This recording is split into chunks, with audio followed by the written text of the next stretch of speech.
이번 시간에는 지각과 생명체 구성 물질의 규칙성에 대해서 알아보겠습니다.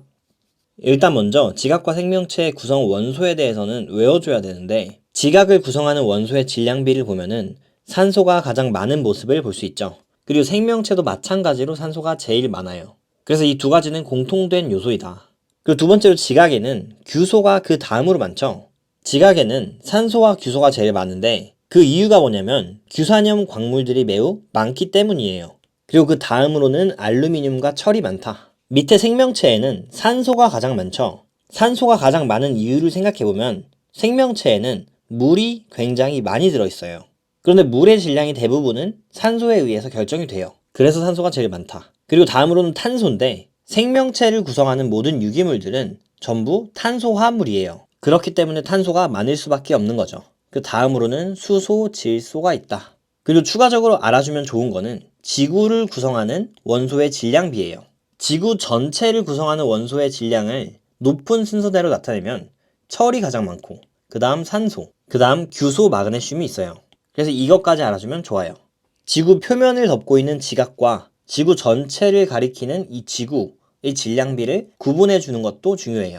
그럼 밑에 이 지각과 생명체를 구성하는 원소의 기원이 어떻게 되냐에 대해서 나오고 있죠. 대부분 별의 진화 과정에서 생성된다. 별에서 만들 수 있는 원소가 헬륨부터 철까지 있었죠. 그리고 초신성이 폭발하는 과정에서 철보다 무거운 원소가 생기기도 하죠.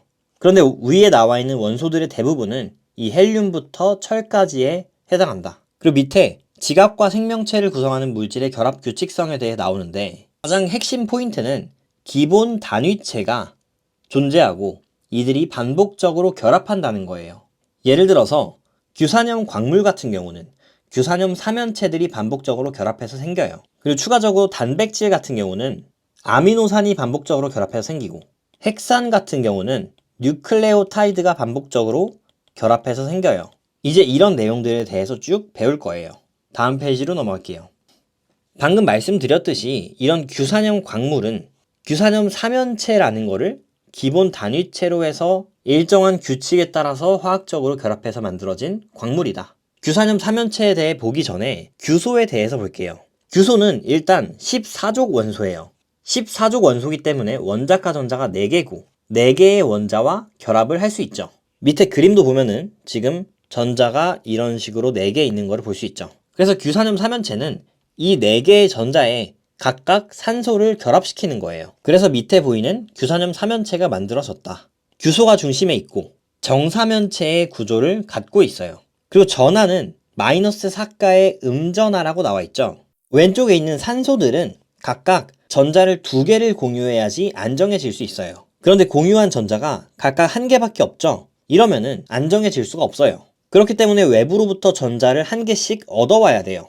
그래서 이렇게 외부로부터 전자를 1개씩 얻어왔기 때문에 이 규산염 삼연체는 마이너스 4가의 음전하를 띠게 된다. 그런데 이런 것까진 일단은 이해를 못하셔도 상관은 없어요. 일단 마이너스 4가의 음전하다 라는 거를 외워주면 돼요. 다음으로 이제 결합을 어떻게 하는지 보면은 규산염 삼연체는 음전하를 띠기 때문에 양이온과도 결합할 수 있어요. 마이너스 4가의 음전하를 띠고 있고 플러스의 양전하를 띠는 양이온과 결합하면 안정해지겠죠. 그리고 이웃하는 다른 규산염 삼연체와 산소를 공유하면서 결합할 수도 있어요. 예를 들어서 규소가 중심에 있고 주변에 산소들이 있는데 이 중간에 있는 산소를 공유하는 거예요. 그래서 다른 규산염 삼연체에 이런 식으로 1개의 산소로 결합을 이어나갈 수 있다는 거죠. 그럼 이 산소의 입장에서도 전자를 2개를 공유했으니까 안정해졌겠죠. 다음 페이지로 넘어갈게요. 규산염 삼연체들이 어떤 식으로 결합을 하냐에 따라서 다양한 규산염 광물이 나올 수 있어요. 이 파트는 어쩔 수 없이 좀 암기를 많이 해줘야 돼요. 일단 맨 처음으로 독립형 구조가 나오죠. 규산염 삼연체 1개가 독립적으로 존재하고 철이나 마그네슘 등 양이온과 결합을 한다고 해요. 그런데 아까 전에 규산염 삼연체는 음이온이라고 했죠. 그래서 이렇게 음이온과 양이온이 결합을 하면서 안정해질 수 있다. 그림을 보면은 지금 산소를 공유하고 있지 않죠. 주변에 있는 철이나 마그네슘 같은 양이온들이랑만 결합을 한다. 그리고 예시로는 감람석이 있어요.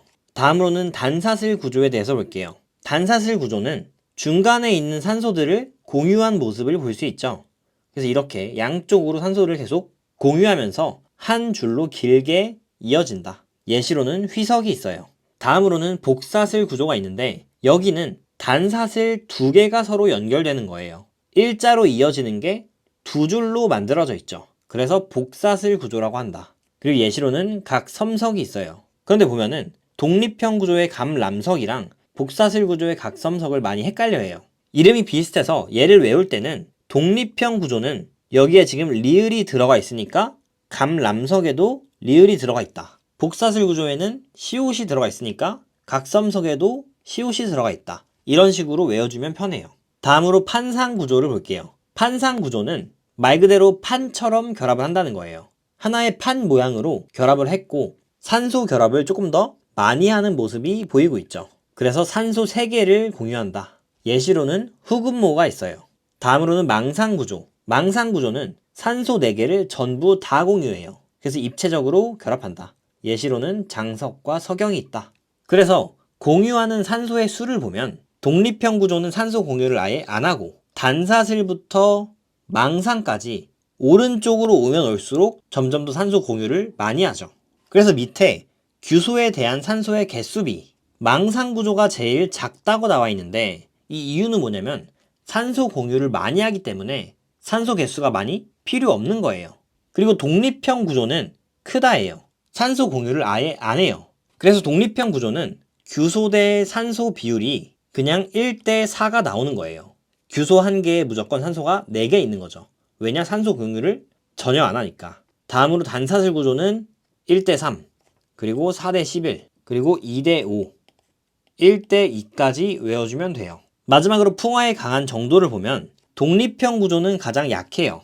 그리고 망상 구조는 가장 강해요.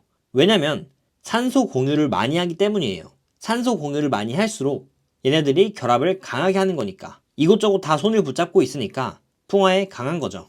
그리고 밑에 표를 봐야 돼요. 각각 광물별로 결정형과 쪼개지는 정도가 다른데 결정형은 감람석과 휘석은 짧은 기둥 모양, 각섬석은 긴 기둥 모양, 흑음모는 판 모양, 그리고 장석은 두꺼운 판 모양, 석영은 육각 기둥 모양이에요.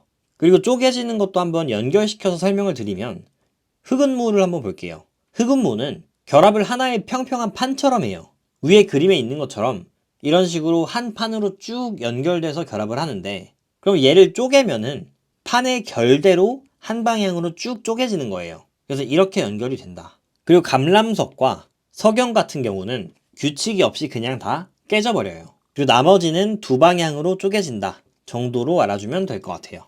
그래서 오늘 수업은 여기까지고 영상이 유익하셨다면 구독 눌러주시고 좋아요 눌러주시면 감사하겠습니다.